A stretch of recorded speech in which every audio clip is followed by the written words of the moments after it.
You already know हम कर रहे थे लर्न एंड ग्रो पर अब मैथ्स भी, और हमने स्टार्ट किया था क्लास 8 की मैथ्स, जिसमें हम कर रहे थे चैप्टर 1 यानी कि rational number. And today we are going to discuss numerical of rational number.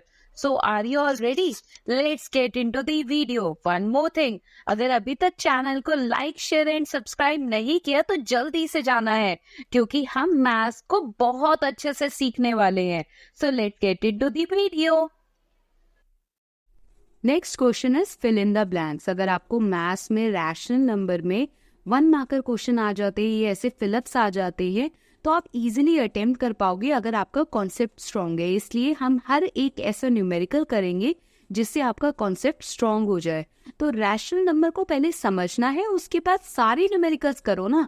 ये नहीं आ गया, ये हमारी बुक में नहीं है, तो ये सब नहीं सोचना, आपको प्रैक्टिस करनी है, क्योंकि क्वेश्चन तो कोई भी कहीं से भी दे सकता है। अगर आपके बेसिक स्ट्रांग है तो आप इजीली हर क्वेश्चन को सॉल्व कर पाओगे। तो देखो, पहला हमारा स्टेटमेंट क्या है, the product of rational number and it's reciprocal is. तो प्रोडक्ट मतलब क्या होता है, मल्टीप्लाई। क्या बोला है, अगर हमने एक रैशनल नंबर लिया, मान लो हम ले रहे हैं 2/4, उसका रेसिप्रोकल करना है और मल्टीप्लाई करना है, क्योंकि लिखा है प्रोडक्ट। 2/4 का रेसिप्रोकल होता है 4/2। तो अब बताओ क्या आंसर आएगा। 4 से 4 कैंसिल, 2 से 2 कैंसिल, हमारा आएगा 1। तो हो गया ना आंसर, यहाँ लिख दो 1, बात खत्म, कुछ भी नहीं है। सिर्फ क्वेश्चन में बोलो रैशनल नंबर को उसकी रेसिप्रोकल से प्रोडक्ट करना है, यानी कि मल्टीप्लाई करना है, देन द आंसर इज 1। खत्म हो गया हमारा। सेकंड पे आ जाओ, 0 हैज डैश रेसिप्रोकल। ये रहा हमारा 0 का रेसिप्रोकल 0/1 हुआ, क्योंकि उसे रैशनल नंबर की फॉर्म में लिखेंगे तो 1/0 आएगा। क्या 1/0 एक डिफाइंड टर्म है? नहीं। तो हम क्या लिखेंगे, 0 हैज नो रेसिप्रोकल, जिसे हम कहते हैं, क्योंकि 1/0 जो है वो एक नॉट डिफाइंड टर्म है, ये डिफाइन ही नहीं है हमारे मैथ्स में। तो आपको ध्यान रखना है, ऐसी नॉन डिफाइंड टर्म्स के लिए कोई रेसिप्रोकल नहीं होगा। तो ये हमने अपनी वीडियो में पढ़ा भी था, एज अ नोट की फॉर्म में मैंने आपको बताया था कि 0 एक ऐसा नंबर है जिसका रेसिप्रोकल एग्जिस्ट ही नहीं करता।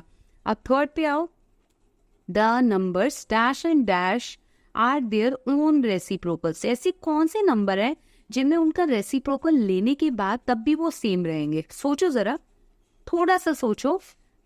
अगर हम 1 ले ले, एक रैशनल नंबर, 1 को कैसे लिखेंगे रैशनल नंबर की फॉर्म में? 1/1। तो उसका रेसिप्रोकल क्या होगा? अगेन 1/1। दोनों रैशनल नंबर सेम है।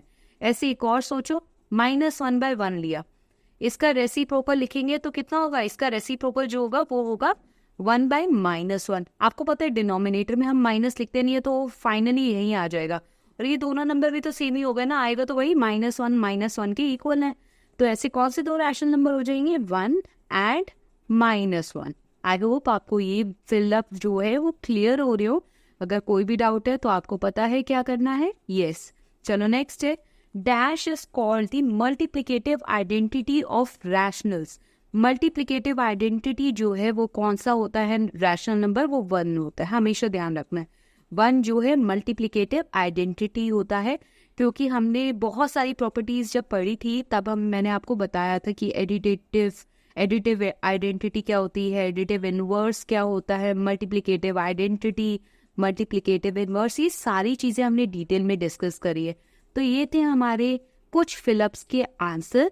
अगर कोई भी डाउट है तो बताना है, और अगर वो वाली वीडियो आपने नहीं देखी जिसमें हमने प्रॉपर्टीज को डिस्कस करा था, तो चैनल पर प्लेलिस्ट में आपको डिफरेंट एक हेडिंग के साथ आपको दिख जाएगा जहां पर लिखा होगा प्रॉपर्टीज ऑफ रैशनल नंबर। तो आप ज्यादा स्क्रॉल नहीं करोगे, सीधा उस वीडियो को प्ले करो, अच्छे से उन प्रॉपर्टीज को देखो और फिर क्वेश्चंस को अटेम्प्ट करना है। क्लियर है? Thanks for watching. Please like, share and subscribe the channel. Learn and grow better.